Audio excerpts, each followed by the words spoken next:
Hey there, you want to see something amazing? Why is clay so heavy? More importantly, why is clay that's dried out to a rock? Hard as a rock. Why is it even heavier than regular clay? Like it shouldn't be, right? All the water's evaporated. Can you bring clay like this back to life? I'm here to tell you that you can. It's one of those, dirty jobs that nobody warned us about before we became an art teacher, but it's really not that bad. I'm totally lying. It's terrible. But at least it will save you from chucking your clay, especially if you're like me when you are in need of even just a little bit, one block more to make it through the rest of those clay projects. So I'm going to show you the glamorous side of reconstituting clay. So I put this thing down. It weighs a ton. Oh my God. I reconstituted clay that was a couple of years old, and I began by slicing with my wire cutter through the clay. The clay was very difficult to slice, so I was only able to get these small chunks.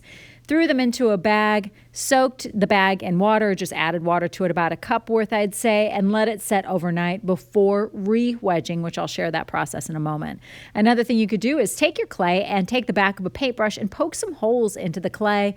Add some water inside of the holes, re-wrap and let it sit overnight, and then you can slice it and re-wedge it that way.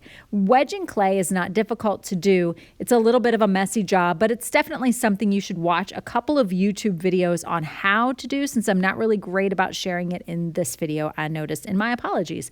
But you can also take clay that's as hard as a rock and keep it wrapped, submerge that in water for a couple of days, take it out, slice it, and re-wedge it, and you'll have clay that's good-ish as new. It's a bit of a workout, but if you're low on clay or you don't like the idea of wasting clay, this is what you can do. Oh, look, it's lovely hands that have spent a while wedging clay. This is when your clay is far too wet to be wedged, and if that's the case and you take it out of the bag and it's too wet, simply just let it dry out a pinch before trying to re-wedge again. It should never look like this, so do as I say, not as I do. Let's talk about wedging that clay. What I like to do is take some clay that's maybe too wet like this and add it to clay that's a little bit, I don't want to call it dry, but a little bit hard. If you re-wedge those two kinds of clay together, you'll kind of get the perfect mix of clay. So here I am taking some clay that's a little wet, some clay that's a little bit dry, wedging it together, and then just separating it into balls of clay. I usually give each one of my students about a pound of clay.